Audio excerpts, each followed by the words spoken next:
How are you this morning, Linda? Just say I'm well. Am I though? So today on Simple Sense for Small Business, we're going to be talking about something that people talk about and likely have given you advice about. And you know that this is good advice, but we sometimes don't do it anyway. So our simple advice for you is to listen to those other people and listen to what we're about to say to you. It's all about your wellness.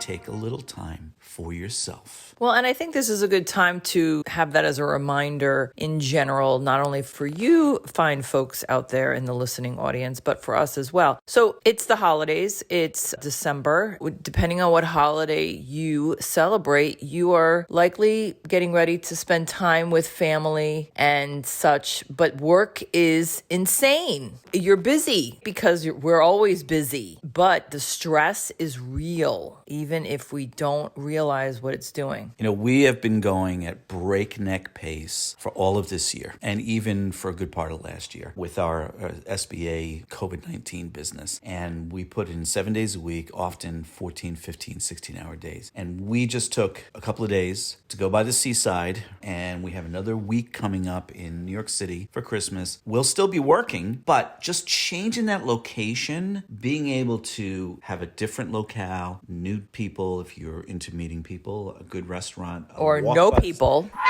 A sunset walk by the seaside, any number of these things, even though you might still be working, if you can give yourself that little tiny break, it really does make a difference. We get it. You're building your business. You can't take the time, but we encourage you. You know, scientifically, which we're not scientists, so we're not going to bore you with us trying to disseminate scientific information, but what stress can do, it's insidious, right? Yeah. You don't even realize. It builds emotionally and especially it builds physically. Your body is producing all kinds of negative hormones and chemicals and whatever. I don't even know what they're all called, but I think cortisol is one of them. It can keep you up at night. We did a podcast on that. You could be angry and resentful. These are all real things. We've experienced this roller coaster ride for 21 months with the EIDL program, and there's fear of what's going to happen. Worst case scenario, if you look away for a moment or if you go away, you can still attend to certain things if you're... I'm really glad you just said that because we were away Sunday, drove to Massachusetts. We came back Tuesday afternoon. So it wasn't a lot of time, but just that short amount of time. You know what I realized this morning? I was working on some client files. I've given myself a little sense of forgiveness. Because I have this overwhelming pressure. You know, I'm the underwriter and I have this pressure to get files reviewed and get them submitted to the Small Business Administration or sending documents in. And we have a lot of clients and a lot of documents. That short time, even though I did some work while I was away, I was able to kind of feel like, okay, I'll get to it and it will be done. I think the irony is that, you know, when you're away, even if you have the capability because of technology to attend to certain tasks, ironically, it's like you feel like you have more control because you have that ability to say, hey, I'm in transit or I'm traveling or I'm not at my office. There was a file approved for EIDL and you took care of it while we were gone. Well, we had a couple of approvals while we were gone, but also I did take a little extra time to zip out to the lobby of the hotel and get another cheese Danish. Tangential, non sequitur. What are you looking at? Oh, there's a bug. Okay, what's he doing here? It's like winter and it's snow out.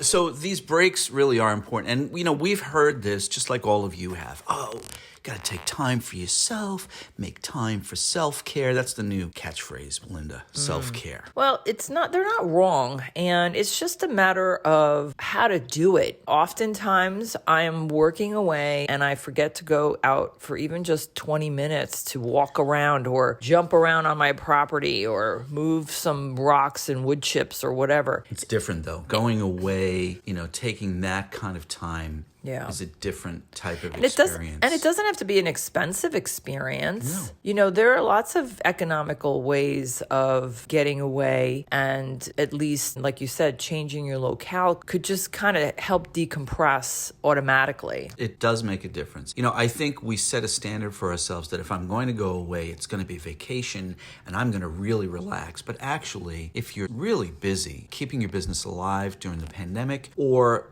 building a business because you're a new business owner, you cannot necessarily do that where you just go there and I'm spa-daying all day today. I'm sitting on a beach all day and nobody's going to talk to me. I'm not answering phone calls or emails. Well, speaking of getting away, I watched a lovely little film yesterday called Finding You, and it's about this violinist who was having trouble with her audition, and she was just not hitting her level of creativity. So she went to Ireland. I won't tell you the rest of the story, but let's just say her inspiration was groundbreaking for her and her career. And she got away. It was a retreat. Although that's a pretty big trip to take. I'm talking about like what we did, a little excursion. Right. Okay. Let me simple. clarify that it was a retreat.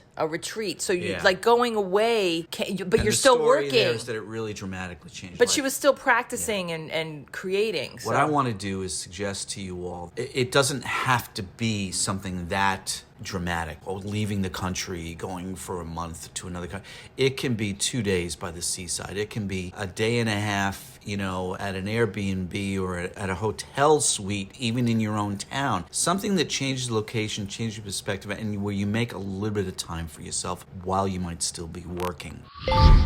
Can I segue into wealth and wellness? Please do. All right. So here's what I think would be a wonderful thing to do. This is kind of what I did as we went away. Number one is be excited about where we're going and, some things that we might want to do. Secondly is understand what work I might and might not do while I'm away. Well, that's true. Plan the break. And number three is to write all that down.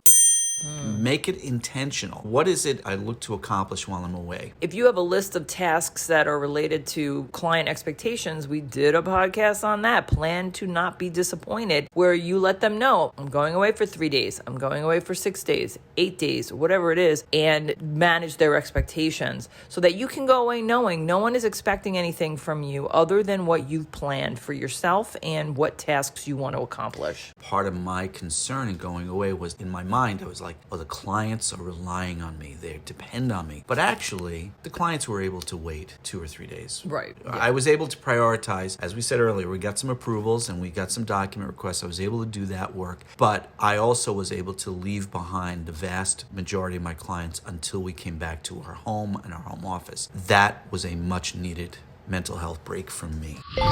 If someone recognizes that you might be stressed and you may be feeling it and understanding that they're acknowledging it or they're recognizing it, they're seeing it for themselves and they're saying, listen, you need to get away. You need a break. You need to take a walk. Believe them and trust it. And thank them later, because you will definitely thank them later. So with that, we are winding down our season 1 of our Simple Sense for Small Business. We've had 28 so far episodes. Our season 2 will begin January 3rd, and we are going to be talking about scaling a business. But what does that mean? Scaling a business? That's so like businessy. Also sounds like a mountain. Well, scaling a mountain. I mean, but it's a mountain. Really, the scaling of the business are the aspirations you have and the goals you have of achieving certain milestones in your career with your business, whether it's to make a certain amount of money, whether it's to accomplish certain awards or accolades or whatever. Scaling a business, there's tons of things you can be doing to grow your business. And that's really what it's about, is growing your business and growing it without some of the mistakes we've made. And that's what this podcast is about. Mistakes we've made so you don't have to. I'm Trevor and she's Linda Ray, wishing you all a very Merry Christmas.